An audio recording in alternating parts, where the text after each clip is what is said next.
mga titira dito. Isang paraiso sa lupa ang target nilang iparanas sa ating mga kababayan. Ang daming water features, ito yung mga dinaanan ng tubig, but hindi namin siya tinabunan. Ginawa namin siyang feature itong village. So for example, meron kami yung pinaka-main feature nito is called Centrera Park. Ano siya? It's a long water feature na very shallow siya.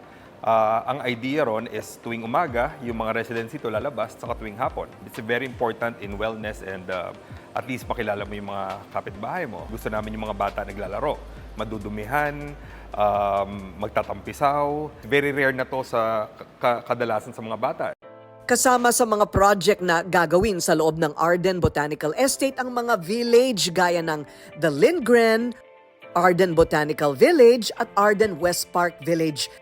Isang pista sa paningin ang malawak na balak na lavender fields kung saan matatagpuan ng iba't ibang klase ng mga bulaklak. Kahit saan ka tumingin, makulay ang paligid. May mga walkways o lalakaran din na palilibutan ng mga iba't ibang halaman. Siguradong magugustuhan ng mga residente ang maglakad at mag-jogging dito. Mayroon ding area para ilakad ang mga alagang hayop. Ang tawag ay pet park. Ang mga parke ay green na talagang marerefresh at makakapag-relax ang pagod na katawan. Ang clubhouse na nakatayo ngayon, isang matatawag na Scandinavian-inspired green architecture. Halos hindi mo na masasabi kung nasa loob ka o labas ng building dahil blended ang kalikasan sa infrastruktura. All-in-one at kumpleto sa amenities tulad ng mga function room, conference room at iba pa.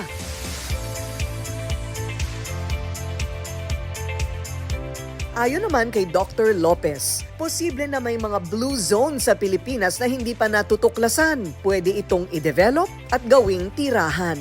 At kung saan pwedeng humaba pa ang buhay nating mga Pinoy.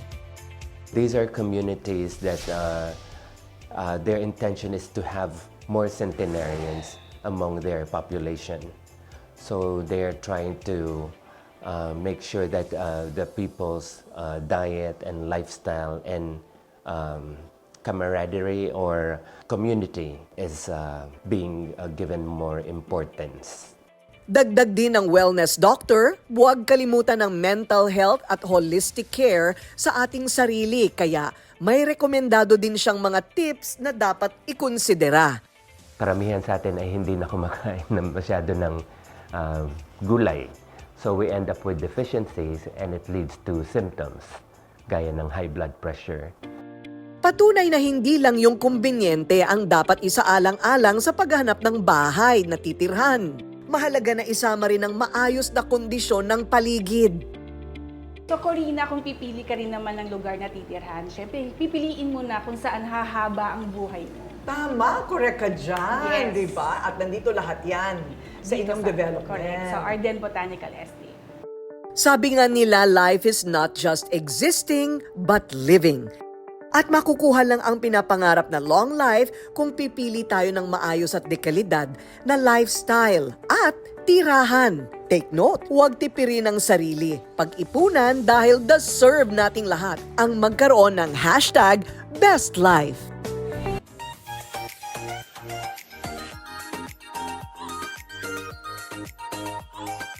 The Pampakit. Itong Pampakit, ang bago nating packaging is meron na siyang bintana. So hindi nyo na kailangan buksan. Naku, yung mga miron, bubuksan, tatanggalin para makita kung nandiyan ba talaga sa loob lahat ng 3 products all in one. And you save 95 pesos pag bumili kayo ng kit na. Kasi nabibili naman ito ng tingi-tingi. But if you buy the kit, you save almost 100 pesos. Sayang din yan, di ba? So inside, you have facial wash, and then the toner for pH balance, the micellar toner, and the bestseller 15-gram K-Magic Facial Skin Cream. Yan ang iyong beauty routine, okay? So, ito ang tinatawag nating Pampakit.